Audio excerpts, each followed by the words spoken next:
சினிமான்னு எடுத்துக்கிட்டாலே பார்த்தீங்கன்னா ஒரு ப்ரோமோ இல்லை ட்ரீசர் வந்து ரிலீஸ் ஆகிறப்ப எங்கள் படத்தில் இது இருக்குது அது இருக்குது, இதனால் வந்து இந்த படத்தை பாருங்கள், இதனாலேயே நீங்கள் இந்த படத்தை பார்க்கணும்னு சொல்லிட்டுலாம் நிறைய பேர் சொல்லுவாங்க. பட் இந்த படம் பார்த்தீங்கன்னா டைட்டிலே பயங்கரமான ஒரு படம் இருக்குது, ஆனால் இல்லை அப்படி என்ன இருக்கு என்ன இல்லை அப்படின்னு சொல்லிட்டு இந்த டீம் கிட்டே நம்ம கேட்டுருக்கோம். ஃபர்ஸ்ட் எத்தனையோ 2 ஹீரோயின்ஸ்க்கு நடுவில் உட்காந்துருக்காரு. ஸோ அப்போ அவர் தான் கண்டிப்பாக ஹீரோவாக இருப்பார். ஸோ அவரே நம்ம கேட்க போகிறோம். ஹாய் சார், செம்ம சாமியாக இருக்கீங்க. Thank you so much bro. இப்படிலாம் சொல்ல சொல்லி ஆமாம், பின்ன இதெல்லாம் இருக்கிறது தானே, இதெல்லாம் நடைமுறையில் சகஜமான ஒரு விஷயம் இல்லை. என்னதான் பக்கத்தில் உங்கள் பக்கத்தில் ரொம்ப ஹேண்ட்ஸமாக ஒருத்தர் உட்காந்துருந்தாலும் அதெல்லாம் தாண்டி 2 பொண்ணுக்கு நடுவில் உட்காந்துருக்கிற ஒருத்தன் தான் ஹீரோவாக இருப்பான்னு கண்டுபிடிச்சிங்க.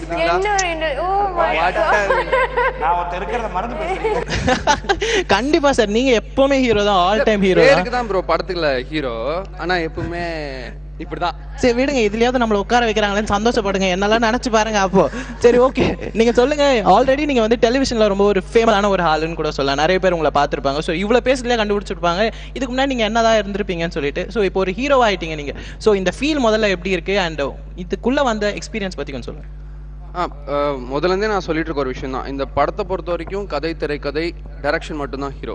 ஹீரோன்ற ஐடென்டிட்டி வந்து ப்ராப்ளி நிறைய பேர் என்ன ஹீரோன்னு ப்ரொஜெக்ட் பண்ணதுனால தான் நான் ஹீரோவாக இருக்கேனே தவிர முழுக்க முழுக்க படம், கதை, திரைக்கதை இதுதான் ஹீரோ. ஸோ இந்த படத்தோட வாய்ப்பு கிடைச்சதுக்கு வந்து I am really blessed. I should be really thankful to my producer as well as my director. இது நிறைய இடத்துல சொல்லியாச்சு. அவங்களே தயவு செய்து இதை சொல்லாதன்னு வேற கேட்டிருக்காங்க என்ன. பட் சொல்லி தானே ஆகணும். ஆமா ஆமா ஆமா. ஓகே, அதுக்கப்புறமா ஒரு பயங்கரமான ஒரு லெஜெண்ட் கிட்ட தான் பேச போறோம். 80ஸ்லயே பாத்தீங்கன்னா சிரிப்பு அப்படின்னா அதுக்கு சிக்னேச்சர் இல்ல டிக்ஷனரி இல்ல விக்கிபீடியா எதுல தேடினாலும் நம்மளோட சாரோட பேர் மட்டும் தான் வரும். சிரிப்புக்கு அவ்வளோ ஒரு கேரண்டியான ஒரு ஆள். அதாவது 80ஸ்ல இருந்தாலும் வந்துட்டே இருந்தது, படங்கள் பண்ணிட்டே இருந்தோம். அது நம்ம எல்லாருக்குமே ஒரு பீக் பீரியட்னு ஒன்று வரும் இல்லையா? அப்போ வந்து நம்ம செலக்ட் பண்ண மாட்டோம், வந்துதான் ஜாலியாக போட்டுகிட்டே இருப்போம். போட்டோம் அதில் ஒரு 10 படம் நல்லா வரும், ஒரு 20 படம் மோசமாக இருக்காது. பட் இப்போ வந்து we have the choice, the luxury, நல்ல கேரக்டர்ஸ் வந்தால் சூஸ் பண்ணலான்னு. அப்படி இதில் வந்து ப்ரொடியூசரும் டைரக்டரும் அவங்க மனசில் நினச்சிருக்காங்க. அவங்க தள்ள எடுத்து வேறு என்ன சொல்ல முடியும், இந்த ரோலுக்கு நான் நல்லா இருக்கும்னு சொல்லி. அண்ட் ப்ரொடியூசர்ஸ் எனக்கு அவங்க 4 பேரும் ரொம்ப ஃப்ரெண்ட்ஸ் ஃப்ரம் குவைத். அந்த டைரக்டர் எனக்கு டோட்டலி புதுசு. பட் அவரே ஐ பிலீவ் ஹீ ஃபெல்ட் அவர் கரெக்டாக இருக்கும் அந்த ரோலுங்க. ஸோ என்னை வந்து சூஸ் பண்ணும்போது எனக்கு பிடிச்சது. இதில் வந்து இவர் சொன்ன மாதிரி 40 நாள்லாம் எனக்கு ஷூட்டிங் கிடையாது. பட் 6 நாளும் ஒன்பது தான் நான் ஷூட் பண்ணேன்னு நினைக்கிறேன் எக்ஸாக்ட்லி. பட் அந்த 6 நாளும் உள்ள scenes it's with the hero and his friend Adhavan character. அதுதான் 2 மெயின் கேரக்டர்ஸ் மாதிரி த்ரூ அவுட் வருது படத்தில். எல்லா சீன்ஸுமே one thing I was sure, என்னை வச்சு எடுக்கிற சீன்ஸ் எதையும் எடிட்டிங்கில் கட் பண்ண முடியாதுன்னு தெரியும் எனக்கு கதைக்கு ரொம்ப முக்கியமான சீன். ஓகே, அதுதானே உங்களை ஆஃப் பண்ணிட்டு இல்லை அப்படியே உங்களை பேச விட்டா கூட பார்த்தீங்கன்னா அது ஒரு படமாக கூட ரிலீஸ் ஆகலாம், அந்த அளவுக்கு இருக்கும் நீங்கள் பேசுறதுல ஒரு காமிக்கான ஒரு விஷயம். ஸோ எனக்கு ரொம்ப பிடிச்சது ஒரு கெட்டப்லேருந்து எல்லாத்தையுமே டிஃப்ரெண்ட்டாக பண்ண முடியுது. ஒரு doctor it's a general doctor, you knows a little about psychology, psychiatrist doctor மாதிரி. அது இந்த ஹீரோக்கும் ஹீரோயினுக்கும் ஒரு மூவிங் ஃபேக்டர் மாதிரி, அண்ட் த காமெடின்னு ஆல்சோ. அவங்க 3 பேரும் அப்பப்போ கன்சல்ட் பண்ணுறது என்னங்கிற மாதிரி வரும். அண்ட் இது வந்து கிளைமேக்ஸ் வரைக்கும் ரொம்ப லாஜிக்கலாக கொண்டு போனதுனால எனக்கு ரொம்ப இன்ட்ரெஸ்ட் எடுத்து பண்ணேன். இதில் நான் பேசியிருக்கிற விதம், நான் போட்டுக்கிற கெட்டப். இன்ஃபேக்ட் ஒரு தடவை நாங்கள் எங்கே ஷூட் பண்ணுவோம் தெரியல, ஒரு ஹோட்டலில் ஷூட் பண்ணிட்டு இருக்கும்போது ஈசிஆரில் ஒரு ஃப்ரெண்டு என்ன, அங்கே எனக்கு ரொம்ப நாளாக தெரிஞ்ச ஃப்ரெண்டு அங்கே உட்காந்து சாப்பிடுங்க, நான் ஹாய் என்ன அவன் என்னமோ நான் அவனுக்கு ரசிகன் நினைச்ச மாதிரி அங்கேருந்து அப்படின்ட்டு போயிட்டான். நீங்கள் இந்த படத்தில் என்ன பண்ணியிருக்கீங்க? இந்த படத்தில் வந்து சப்போர்ட்டிங் ஆக்ட்ரஸ் நான். அண்ட் எனக்கு இந்த படத்தில் வந்து வாய்ப்பு கிடைச்சதுக்கு like you know I should be really thankful to producers and directors. I congratulate her for one thing. Heroine, she is also going to be a heroine. She had the guts to say, I am a supporting actress. See, that role, she has understood the role. புரியுது, வேற ஒன்றும் இல்லை. Good, I appreciate that. கண்டிப்பாக எல்லா விஷயத்துமே ஒரு support இருந்தால் நம்ம எங்கே வேணால் போயிடலாம். ஸோ சப்போர்ட்ன்றது ரொம்ப முக்கியமான விஷயம். ஸோ அந்த இடத்துல இப்போ இருந்திருக்கீங்க, சீக்கிரமாக உங்களை நாங்கள் ஒரு நல்ல ஒரு பீக்கில் பார்ப்போம். அந்த சப்போர்ட்டுக்கு கூட மெயின் நான் ப்ரொடியூசர் டைரக்டர் அவங்க சப்போர்ட்டால தான் நான் சப்போர்ட்டிங் ஆக்ட்ரஸ் ஆனேன். எவ்வளோ சப்போர்ட்டு. ஸோ ஆதவன் சார் தான் நம்ம கூட இருக்காரு. நீங்கள் சொல்லுங்கள், இதில் ஒரு முக்கியமான ஒரு ரோல் நீங்கள் ப்ளே பண்ணியிருக்கீங்க. ஸோ இந்த எக்ஸ்பீரியன்ஸ் எப்படி இருந்தது உங்களுக்கு? இல்லை, இப்போ இந்த படத்தில் வந்து எல்லாரும் வந்து ஆடிஷன் வச்சு செலக்ட் பண்ணாங்க அப்படின்னு சொன்னாங்க. ஆக்சுவலாக திடீர்னு ஒரு நாள் ஒரு ப்ரொடக்ஷன் மேனேஜர் கூப்பிட்டு இந்த மாதிரி ஒரு படம் இருக்குது அப்படின்னாரு. சரி சார், நான் போய் பார்க்குறேன் அப்படின்னேன். போய் பார்த்தோன்னே அவர் இந்த எக்ஸிக்யூட்டிவ் ப்ரொடியூசர் மிஸ்டர் கலைஞானி பார்த்தாரு. அவர் பார்த்துட்டு நான் உங்கள் ஃபோட்டோ இதெல்லாம் கொடுங்க, நாங்கள் மெயில் அனுப்பிட்டு நாங்கள் ப்ரொடியூசர்ஸை கேட்கணும் அப்படின்னாரு. சரிங்க என்ன டேரக்டருக்காக சொன்னார். அடுத்த நாள் கூப்பிட்டு ஓகே அப்படின்ட்டார். சே இவ்வளோ ஈஸியாக சொல்லிட்டாங்களே அப்படின்னு. அப்புறம் தான் எனக்கு முன்னாடி ஒரு 50 பேரை செலக்ட் பண்ணியிருக்காங்க. அவங்க எல்லாத்தையும் தாண்டி தான் வந்து நம்மகிட்ட சொல்லியிருக்காங்க அப்படின்னு. இந்த படத்தை பொறுத்த வரைக்கும் வந்து எனக்கு ரொம்ப பிடிச்ச விஷயம்லாம் என்னென்னா, நான் வந்து 80s சினிமா பார்த்து தான் வந்தோம். ஸோ அதனால் எனக்கு வந்து அந்த சீசனில் இருக்கிற பெரிய ஆர்டிஸ்டோட நடிக்கணும் அப்படிங்கிறது ரொம்ப ஆசை. ஸோ ஒய்ஜி சாரோட நடித்தது அந்த காம்பினேஷன் சீனு, அது அந்த காமெடிக்காக சில விஷயங்கள் சொல்லும்போது யார் அவன் அப்படிங்கிற மாதிரிலாம் டைலாக் இருக்கும். ஆக்சுவலாக சொல்லுவேன் நான், எனக்கு பயமாக வேற இருக்கும், இது ஏதாவது சொல்லிட்டு போகிறாரு ஏதாவது டைலாக் சொல்லும்போது அப்படின்னு. ஆனால் வந்து அந்த சீனுக்கு வந்து ஒரு டைலாக் சொல்லும்போது அவரும் ஹெல்ப் பண்ணுவார், இப்படி சொல்லுங்கள் அப்படின்னுவார். நாங்களும் அண்ணா இப்படி சொல்லலாமா அப்படின்னு சொல்லி கேட்டுப்போம். அவ்வளோ ஒரு பயங்கர ஹெல்ப்பான ஒரு விஷயம். இதை பற்றி நான் பயங்கரமாக கேட்டேன். என்னன்னு கேட்டிங்கன்னா, அவங்க 2 பேருக்குள்ள கெமிஸ்ட்ரின்றாங்க, ஹீரோ உங்களுக்குள்ள கெமிஸ்ட்ரின்றாங்க. தமிழ் சினிமாலே வந்து இது மாதிரி ஒரு திரைப்படம் வந்து இது வரைக்கும் வந்ததே கிடையாது. இதுக்கு என்ன ரீசன் அப்படின்னு கேட்டிங்கன்னா, பாவம் பையன் 2 ஹீரோயின் இருக்கு, படத்துல ஒரு சீன் கூட ஒரு ஹீரோயினை தொடல. இத அவர் ரொம்ப ஃபீல் பண்றாரோ இல்லையோ, நீங்க ரொம்ப ஃபீல் பண்ணீங்கன்னு நினைக்கிறேன். நான் மட்டும் இல்ல, தியேட்டர்ல எல்லாரும் ஃபீல் பண்ணுவாங்க. ஏன்னா அவர் ஹீரோயினை தொடலையே அப்படின்னு சொல்லி எல்லாம் வெயிட் பண்ணி தொட போறான் ஒரு ஹக்கிங் சீன் இருக்கும், ஒரு ரொமான்டிக் சீன் இருக்கும் அப்படின்னு எதிர்பார்க்கலாம். ஒண்ணுமே கிடையாது. தூரப்ப நிக்கும் போதெல்லாம் இவர் டயலாகா பேசிட்டே இருக்கணும். ஏன்னா அந்த அளவுக்கு வந்து விவந்த் வந்து அந்த இடத்துல கொஞ்சம் சோகமா தான் இருந்தாருன்னு நினைக்கிறேன். இதுல நம்ம கொஞ்சம் சீரியஸா பேசலாம், ஏன்னா இவ்வளவு நேரம் ஜாலியா பேசியிருந்தோம்னு நினைக்கிறேன். இல்ல கண்டென்ட் இல்ல இருங்க அந்த கேரக்டர் அப்படி. ஓகே என்ன பொறுத்த வரைக்கும் அந்த மாதிரி தொட்டுக்கிட்டு மேல விழுந்து தொப்புள்ள பம்பரம் விட்டுலாம் அதெல்லாம் பண்ணாததுதான் இந்த படத்தோட strength. Yes, it is a divine love story. கேட்டிங்களே, இதுல ஒரு பியூட்டிஃபுல் ரொமான்ஸ் இருக்கு, செக்ஸ் இல்ல, நல்ல காமெடி இருக்கு. ப்ரோமோல கூட போட்டுருப்பான், படம் ஓபன் பண்ணதுல இருந்து எண்ட் வரைக்கும் படனே போகலாம் அப்படின்னு சொல்லிட்டு போகுது படம். It's a fact. ஓகே, அதுதான் அந்த படத்தோட ஃபேக்ட். அண்ட் இதுல டைலாக்ஸ்லாம் பாத்தீங்கன்னா, நீங்க சொன்ன மாதிரி அவர் பேசிட்டே இருப்பேன், நான் பேண்ட்ருவேன், அந்த மாதிரி ரொம்ப அசால்ட்டான ஒரு விஷயம். ஸோ டைலாக்காக எல்லாம் ஏதாவது ஒர்க் பண்ணதா இல்ல ஆன் ஸ்பாட்ல நீ ஏதாவது பேசினாங்க? டைலாக் வந்து கம்ப்ளீட்டா வந்து டைரக்டர் சாரும் ரைட்டரும் வந்து கொடுத்துட்டாங்க, இந்த மாதிரி இருக்கணும் இந்த மாதிரி இருக்கணும்னு. ஆமா, நல்ல ரைட்டர் அவரு. பக்காவா வந்து அந்த ஒரு விஷயம் இப்படி பண்ணோம்னா இதுக்கு இப்படிதான் எண்ட் இருக்கணும் அப்படின்னு. அவர்கிட்ட எனக்கு பிடிச்ச விஷயம்லாம் என்னன்னா, நான் ஏதாவது எக்ஸ்ட்ராவா சில விஷயம்லாம் சொல்லுவேன். அதே டேரக்டரே பார்த்து அது வேணாம் அப்புறம் பார்த்துக்கலாம் அப்படின்னு போயிடுவார். நாம அவ்வளோ நேரம் யோசிச்சு சொன்னதை 2 செகண்ட்ல சொல்லிட்டு போயிடுவாரு. ஓகே, நீங்க சொன்னீங்க நாங்க 2-3 நாள் செமையா ஒர்க் பண்ணிலாம் டிரெக்டர் கிட்ட காமிச்சோம், பட் அவர் ஏன்னா அக்செப்ட் பண்ணல, பட் அவருக்கு என்ன வேணுமோ அந்த விஷயம் சொல்லிட்டு. ஸோ ஓகே, அப்ப நிறைய நடிச்சிருப்பீங்க நீங்க. ஸோ ஓகே, உங்க 2 பேரோட கெமிஸ்ட்ரின்றது நிறைய பேசிட்டாங்க. இந்த க்ரூ கிட்ட பேசுனதுல ஹீரோயினுக்கு தான் கெமிஸ்ட்ரி இல்ல, பட் எங்க 2 பேருக்குள்ள பயங்கரமான கெமிஸ்ட்ரி இருக்கு நீங்களே சொல்லிட்டீங்க. ஸோ உங்களோட கெமிஸ்ட்ரியில வந்த ஒரு சின்ன ஒரு டைலாகா இருந்தாலும் சரி, சும்மா நடிங்க பாஸ் அந்த மாதிரி எங்களுக்காக. என்னடா பார்க்ல உட்காந்துருக்கேன், நான் நைட் வாட்ச்மேனா? இல்லடா, நைட்டெல்லாம் கரண்ட் இல்லை, அதான். அதுக்கு இது என்ன இபி ஆஃபீஸா? மச்சி, நான் சொல்றது கொஞ்சம் கேளேன்டா. சரி சொல்லு. காது கொடுத்து கேளுடா. சரி சொல்றா. என் பக்கத்துல தான் உட்காரேன். இப்போ அது முடியாது. ஆமா, நடுவில் மன்னிச்சா இருக்காங்க. சொல்லு. ஆக்சிடென்ட் ஆச்சு தெரியும்ல, உன்கிட்ட ஃபோனில் சொன்னேனே. அதுக்கப்புறம் வீட்டுக்கு வந்தேன்டா. வந்து பார்த்தா கை ஃபுல்லா ரத்தம், ஷர்ட்ல ரத்தம், பனியன்ல ரத்தம், முகத்துல ரத்தம், எங்க பார்த்தாலும் ரத்தம் மச்சி. எல்லாத்தையும் ஊத்து போட்டு அப்படியே என்னையே ஆசுவாசப்படுத்திக்கிட்டு ஒரு டீப் பிரெத் எடுத்துட்டு போய் உட்காந்துட்டேன் மச்சி. படுத்து கொஞ்ச நேரம் பார்த்தா கதவு திறந்தது மச்சி. அப்படியே நான் ஏஞ்சி நடந்து வந்தேனா, தூரத்துல ஒரு கும்மிருட்டு நடல் மாதிரி ஆடி இருந்தது மச்சி. நேரா கிட்ட போய் பார்த்தா ஒண்ணுமே இல்லை மச்சி. அப்புறமா யாரோ என் பின்னாடி நின்னு ஏதோ சொல்ற மாதிரி இருந்தது. படாரு பார்த்தா யாரும் இல்ல மச்சி. பொறுமையா முன்னாடி என்ன பண்றதுன்னு தெரியல மச்சி. ஒரு பொண்ணு ரத்த வெள்ளத்துல நின்னுட்டு இருந்தா மச்சி. என்னால பயமா இருந்தது மச்சி. அதனாலதான்டா என் வீட்டுல என்னால இருக்க முடியாம பார்க்ல வந்து படுத்துக்கிட்டேன். ஹாரர் படமா? எந்த படத்தோட ஸ்கிரிப்ட்? உங்ககிட்ட போய் சொன்ன பத்தியா? நீங்க சொல்ல இவங்க 2 பேரும் நடிச்சது வந்து என்ன பொறுத்தவரைக்கும் ரொம்பவே சூப்பரா நடிச்சாங்க. ஒரு எக்ஸ்ட்ராடினரியான ஒரு பெர்ஃபார்மன்ஸா இருந்துச்சு. ஒரு நிறைய தியேட்டர் ஆர்டிஸ்டா இருந்திருக்கீங்க, ஸ்டேஜ்ல பெர்ஃபார்ம் பண்ணிருக்கீங்க, நிறைய பேர் நடிச்சு பார்த்திருப்பீங்க. இவங்க 2 பேரும் எப்படி நடிச்சாங்க? இதுக்கு ஐ திங்க் டைரக்டருக்கு இது இன்ஸ்பிரேஷனே காதலிக்க நேரம் இல்லை, நாகேஷ் பாலையா சீன் நினைக்கிறேன். அப்சல்யூட்லி. ஏன்னா அதுதான் கதை சொல்றது. பட் அதில் என்ன வாட் இஸ் இம்பார்ட்டன்ட், அது சொன்ன மாதிரி சொல்றதும் முக்கியம், அதுக்கு ரியாக்ஷன் இன்னும் முக்கியம். ஒரு சப்போர்ட்டிங் லீட் நீங்க பண்ணிருக்கீங்க. ஸோ அந்த லீடை வந்து நீங்க எந்த அளவுக்கு பண்ணிருங்க? பிகாஸ் ஹீரோயின் கூட அந்த கிளாஷ் அந்த விஷயம்லாம் இருந்ததா இல்லை உங்களுக்கு ஓகே உங்களே ஒரு ஹீரோயின் மாதிரி ட்ரீட் பண்ணாங்களா?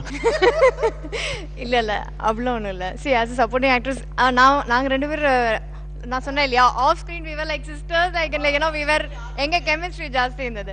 ஸோ ஹீரோவோட வந்து ரொமான்ஸ் அகெயின் லைக் அண்ட் என்னோட கேரக்டர் கொஞ்சம் ஆட்டிடியூட் இந்த movie, not real life, and ரொம்ப இன்டெலிஜென்ட். ஈவன் இந்த மூவி கேரக்டர் கூட இல்லை ரியல் லைஃப். ஸோ அதுக்கப்புறம் ரொமான்ஸ் இருக்கு. இப்போதான் ஷோவோட முக்கியமான ஒரு செக்மெண்ட்டுக்கு வந்திருக்கோன்னு கூட சொல்லலாம். இவ்வளோ நேரம் ஜாலியாக பேசிட்டு இருந்தோம் சினிமாவை பற்றியும் அண்ட் இந்த படத்தை பற்றியும். பட் இன்னைக்கு தான் ரொம்பவே ஜாலியாக ஒன்றும் பேச போகிறோம். என்ன விஷயம்னு கேட்டிங்கன்னா, சரி ஓகே அதுக்கு முன்னாடி நீங்கள் சொல்கிறீங்க, இந்த படம் வந்து எவ்ரி ஃப்ரைடே பார்த்தீங்கன்னா நிறைய படம் வந்து ரிலீஸ் ஆகிட்டே இருக்கு. ஸோ இந்த படம் வந்து ஏன் பார்க்கணும் உங்கள் படத்தை அப்படின்னா 2 லைன். இந்த படத்தை ஏன் பார்க்கணுன்னா, நாட் பிகாஸ் ஆஃப் இதை நல்லா ப்ரொடியூஸ் பண்ணியிருக்கோம், நல்லா ஆக்ட் பண்ணியிருக்கோம், இதெல்லாம் தாண்டி நிறைய ஜானர் பண்ணியிருக்கோம். இந்த படத்தில் வந்து எல்லா மக்களையும் சாட்டிஸ்ஃபை பண்ணுற அளவுக்கு ஒரு படம் எடுத்திருக்கோம். ஏன்னா இப்போ எப்பவுமே தமிழ் சினிமா, இப்போ ஆங்கில படங்கள் எடுத்துக்கிட்டீங்கன்னு கம்பேர் பண்ண முடியாது. ஆங்கில படங்களுக்கு நிகர் ஆங்கில படம் தான், தமிழ் படத்துக்கு நிகர் தமிழ் படம் தான். Always film of south India of Tamil industry it's versatile. ஏன்னா அப்போ தான் ஐஸ்வர்யா ராயே தமிழில் தான் ஃபஸ்ட்டு அறிமுகமாகணும்னு ஆசைப்பட்டு வந்த ஃபீல்டு. ஸோ தமிழ் மக்கள் வந்து வந்தாரை வரவேற்பார்கள், டேலண்ட் இருக்கிறவங்கள அக்செப்ட் பண்ணிக்குவாங்க. ஸோ இந்த மாதிரி நிறைய நல்ல குவாலிட்டி தமிழ் பீப்புளுக்கு இருக்குது. அதனால தான் தமிழ் இண்டஸ்ட்ரி நோக்கி எல்லாருமே வந்துட்டு இருக்காங்க. ஸோ இந்த படத்தை பொறுத்த வரைக்கும் எல்லாருமே பார்க்கலாம். சின்ன குழந்தையிலேருந்து பெரியவங்க வரைக்கும் நிச்சயமாக என்ஜாய் பண்ணலாம். அந்தளவுக்கு எல்லா கண்டென்ட்டுமே இருக்குது. இதில் ஸ்டோரி இருக்குது, காமெடி இருக்குது, நல்ல ஸ்க்ரீன் பிளே இருக்குது, சாங் இருக்குது. ஸோ எல்லாமே நல்லா இருக்குது. சாங்குன்னு சொல்லும்போது ஷமீரை பற்றி சொல்லி அவன் இந்த படத்தோட மியூசிக் டைரக்டர் எக்ஸலண்ட்டான சாங் கொடுத்துருக்காரு, 5 சாங்கு டிஃப்ரெண்ட் ஜானரில். ஸோ எல்லாமே ஒரு பேக்டாக. நம்ம தமிழ் சினிமாவோட இன்னொரு ஆடட் வேல்யூ என்னென்னா, எப்பவுமே பொரியல், கூட்டு, வறுவல், சாம்பார், ரசம், மோர், தயிர், காரக்குழம்பு, அப்பளம் எல்லாமே வச்சாதான் அது ஒரு சாட்டிஸ்ஃபேக்டரி லெவலில் இருக்கும். ஸோ ஆங்கில படங்களில் வந்து ஒரு ஜானரில் படம் பண்ணாலே சாட்டிஸ்ஃபை ஆகிடுவாங்க. ஆனால் நம்ம அப்படி மக்களில் எல்லாமே சேர்ந்து இருக்கணும்பா. அப்போ தான் அது மாதிரி எல்லாமே ஒரு ஃபுல் கம்ப்ளீட் மீல் சாப்பிட்ட ஒரு ஃபீல் கிடைக்கும் இந்த படம். கண்டிப்பாக எல்லாரும் இந்த படத்தை என்ஜாய் பண்ண போகிறாங்க. இப்போ நீங்களாம் என்ஜாய் பண்ணுற அளவுக்கு நான் ஒரு சூப்பரான ஒரு செக்மெண்ட் வச்சுருக்கேன். அந்த செக்மெண்ட்லாம் சொல்ல முடியாது, சில கொஸ்டின்ஸ்லாம் ராத்திரிலாம் உட்காந்து யோசிச்சு அந்த அளவுக்குலாம் இல்லை இங்கே வந்து சொன்னாங்க. ஸோ அதை தான் நான் கேட்க போகிறேன் உங்ககிட்ட. ஸோ என்ன விஷயம்னு கேட்டிங்கன்னா, ஒரு சின்ன ஒரு செக்மெண்ட், ஓகே ஜாலியாக விளையாடலாம், நல்ல படம் வந்து விளையாடலாம், அது அப்புறமா ஓகே இல்லை நம்ம படம் வந்து இவ்வளோ நாளாக வந்து ஒர்க் பண்ணியிருப்பீங்க, ஒரு நல்ல ஒரு டைட்டான ஷெட்யூல்லாம் போயிருக்கோம், ஓகே அது சின்ன ஒரு ரிலாக்ஸேஷன் மாதிரி. ஓகே உங்ககிட்ட ஒரு சின்ன ஒரு கொஸ்டின், இப்போ ஒரு ட்ரீம் மாதிரி யோசிக்கங்க. ஓகே ஓகே ட்ரீம்ல இருக்கேன். இப்போ ட்ரீம்ல இருக்கீங்க, அப்படியே கண்ணை ஓபன் பண்ணா சில்க் சுமித்ராவா மாறிட்டு இருக்கீங்க. மாறிட்டு இருக்கீங்க, மாறிட்டே வரீங்க. ஓகேவா, அப்படி மாறிட்டே வரீங்க. அவங்க நடிச்ச டான்ஸ் ஆடின ஒரு ஐட்டம் சாங் இப்போ நீங்க ஆடணும்னா என்ன பாட்டு சொல்லுவீங்க? 3ஆம் பிறை தான். ஏன்னா அது one of the versatile movie. Like எல்லாராலையும் பேசப்பட்ட, ஏன்னா கமல் சாரோட மிகப்பெரிய தீவிர ரசிகன்ற ஒரே காரணத்தினாலையும் அவரை பற்றி பேசுறதுக்கு எனக்குலாம் தகுதி இல்லை. பட் இருந்தாலும் he is a very big inspiration எல்லா ஜானர்லையும். சரி, இப்போ இன்னைக்கு இந்த வெரி பிக் ட்ரெண்ட் செட்டர்னா கமல் சார். ஒரு காலத்தில் நடிகர் திலகம் கமல் சார்னா இப்போ அவங்களுக்குலாம் வந்து ஒரு ரெஃபரன்ஸே கிடையாது. அவங்க ட்ரெண்ட் செட் பண்ணாங்க. ஆனால் எங்களுக்குலாம் நிறைய ரெஃபரன்ஸ் இருக்கு. இப்போ நான் எதை வேணும்னாலும் கமல் சார் படத்தை பார்த்தா அதுலேருந்து ரெஃபரன்ஸ் எடுத்து நடிக்கலாம். ஸோ நீங்கள் சில்க் ஸ்மிதா பற்றி கேட்டீங்கன்னா கமல் சாரை பற்றி சொல்லி, சில்க் சுமிதா வந்து ப்ரோ ஏன் ப்ரோ ஒரு மாதிரி பாக்குறாங்க? இல்லம்மா நீ சில்க் சுமிதா இல்ல, நான் தான். ஓகே சொல்லுங்க, கேட்ட கேள்வி கூட பதிலே சொல்லுங்க. இந்த பாட்டு இருக்குல்ல, இல்ல சரி ஓகே, கமல் சார் பத்தி பேசிட்டீங்க, அவர் மாதிரி நடிக்கவே முடியாதுன்னு சொல்லிட்டு எல்லாருக்குமே தெரிஞ்ச விஷயம். Silk Smitha is one of the seducing actress in the வேர்ல்ட்னு சொல்லலாம். அவங்க கண்ணை பார்த்தே நிறைய பேர் கிறங்கி கீழ எல்லாம் ஊந்துருக்காங்க. சரி ஓகே, இப்போ நீங்க 2 லைன் பாட போறீங்க அவங்களோடது. இப்போ எல்லாரும் இன்னும் கிறங்கி போய்ட போறாங்க. அது அந்த மாதிரி பாட பார்க்கலாம். சில்க் சுமிதா மாதிரிலாம் நான் பாடுறேன். விளையாடுறீங்களா நீங்க? கமல் இவ்வளவு சேர ஓகே இல்ல மேடம் சில்க் சுமிதா மாதிரி பண்ண சொன்னா கூட பண்ணாங்க. Okay super. அது என்ன பாட்டது? அந்த இருக்கு ப்ரோ வரமா இருக்கு. ஆனா சரி, நான் ரொம்ப மேன்லியா தமிழ் சினிமால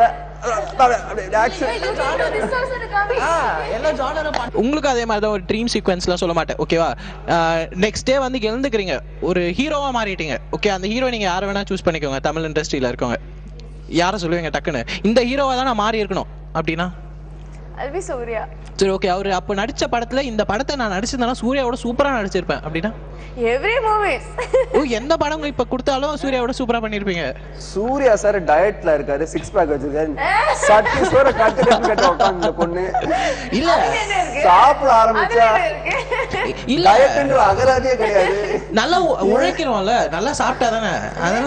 அதெல்லாம் சாப்பாடெல்லாம் பஞ்சம் நான் வரமாட்டேன், நான் வரமாட்டேன். Just trying to pull her actually. Okay பக்காவா சாப்பிடுறாங்க. சரி ஓகே. நெக்ஸ்ட் பார்த்தீங்கன்னா உங்ககிட்ட இப்போ ஹீரோயின் அவனையும் இப்போ ஆஸ் அ பப்ளிக்காக உட்காந்து பார்க்குறப்ப ஷூட்டிங் ஸ்பாட்டில் ஒரு கேர் ஒன்று வந்துடும், நல்லா தான் நடிச்சிட்டே இருப்பாங்க, டக்குன்னு உள்ள போயிட்டு டச் அப் பண்ணுறதா இருந்தாலும் சரி, ஆப்பிள் ஜூஸ் அப்படிலாம் சொல்கிற விஷயம்லாம். இப்போ ஹீரோயினுக்கு வந்து ஒரு கேரவன்லாம் கொடுத்துறாங்க. ஆஸ் ஹீரோவா உங்களுக்கு கேரவனே கிடையாது, ட்ரெஸ் கேரவன் கூட கிடையாது, உனக்கு டச் அப் மேன் கூட கிடையாது, ட்ரெஸ் மாத்திரமா அப்படி ஓரமா இப்போ மாத்திட்டு வா, டச் அப்லாம் நீயே தான் பண்ணிக்கணும் அப்படின்னு சொல்றாங்க. எப்படி ரியாக்ட் பண்ணுவீங்க? நடிப்பீங்களா பேக்கப் அப்படின்ட்டு போயிடுவீங்க? பேக்கப்லாம் இல்லையா, சி அதுக்காக சினிமாக்கு வர்றது இல்ல. ஓகே சி இந்த சோ கால்டு கேரவனும் இந்த லக்ஸரிக்கு ஐயோ இத நான் நம்ப மாட்டேன் நீங்க எல்லாரும் இந்த உண்மையை தெரிஞ்சுக்கணும். ஷூட்டிங் போகும்போது ஃபர்ஸ்ட் இவர் வந்துட்டு நம்ம மக்கள்னு சொல்லிட்டு யூனிட் கூட இருப்பேன். எனக்கு வந்துட்டு producer ma'am they have given me a room, an AC room. இடையில வந்துட்டு ஏதோ கேக்குறதுக்கு வந்தாரு, என்ன உனக்கு மட்டும் ஏசி ரூமா, எனக்கு என்ன இன்னொன்னு சொன்னீங்க, ஏதோ சொன்னீங்க, எனக்கு ஏசி எனக்கு ஓசி, எனக்கு எதுவுமே இல்லைன்னு சொல்லிட்டு சரி எதை என்கிட்ட சொல்றேன்னு நினைச்சா மேல போய் எல்லார்கிட்டயும் சொல்லிருக்கு, லைட் மேல இருந்து எல்லார்கிட்டயும். ஹீரோயின் மட்டும் ஏசி ரூம்ல உட்கார்ந்துருக்கு, நான் எங்க என்ன ப்ரோ இது ஒரு வாரம் ஓடிடுச்சு இந்த கதை. என்ன ப்ரோ போய் பார்த்தா நமக்கு வந்து எங்க ட்ரெஸ் மாத்தணும், இப்ப நீ சொன்னி அதேதான், எங்க ட்ரெஸ் மாத்து, நாங்க போய் மாத்தலாம். அப்ப கரெக்ட் இன்ஃபர்மேஷன் கரெக்ட் தானா? அவன் மாத்து. ஃபர்ஸ்ட் எப்பவுமே வந்து சினிமால வந்து ஃபர்ஸ்ட் அப்படி இல்ல, யாரும் சொல்லல ஃபுல் போய்யா, எனக்கு பரவாயில்லைங்க, எனக்கு ரொம்பவே தன்னடக்கம். அதுதான் அந்த வேர்ட் தெரியல, ரொம்பவே தன்னடக்கங்க. அது உண்மையிலே அப்படிதான். நான் கூட திடீர்னு ஏன்டா ஓவரா சீன் போடுறேன்னு, எனக்கு சீன் போடலடா இப்படிதானே, எது ஒரு ஆள் வந்துட்டு சூப்பரா பண்ணிருக்கு போ அப்படின்னு சொல்லி போன் எல்லாம் கழட்டி லிட்டரலி பிரேக் தேர் போன். ஹீஸ் லைக் அப்படியா அப்படிலாம் ஒண்ணும் இல்லைங்க, அப்படிலாம் ஒண்ணு. இது எப்பவுமே he's like so humble and yeah. அவ்வளவு பெரிய வார்த்தை சொன்னதுக்கு தேங்க்ஸ். இல்ல ஏன்னா பிகாஸ் நம்ம தமிழ் சினிமால சாதிச்சவங்களோட பட்டியலை நம்ம நிறைய பார்த்திருக்கோம், பீக்ல இருந்தவங்களை பார்த்திருக்கோம். இப்ப end of the day again Kamal sir, Rajini sir, இப்ப Suriya sir, Ajith sir, Vijay sir, Dhanush sir, Simbu sir, எல்லாருமே சொல்றேன், எல்லாருமே இண்டிவிஜுவலா they all really talented, very good ஆக்சுவலா. அதனாலதான் அவங்க எல்லாருமே தமிழ் சினிமால இருக்கிறாங்க. அவங்க எல்லாருமே ரொம்ப இன்ஸ்பிரேஷன் தான். ஸோ ஒவ்வொருத்தரும் இன்ஸ்பிரேஷனாக எடுத்துட்டு தான் தமிழ் சினிமா நம்ம கேரி ஓவர் பண்ணணும். ஒரு ஹீரோவா என்ன ஐடென்டிட்டியில் இருக்கணும் அப்படின்றது ரொம்ப முக்கியமான விஷயம். ஸோ எதெல்லாம் செய்யணும், எதெல்லாம் செய்யக்கூடாது அப்படின்றது முன்னோர்கள் நமக்கு அடுத்து இந்த பாடம்.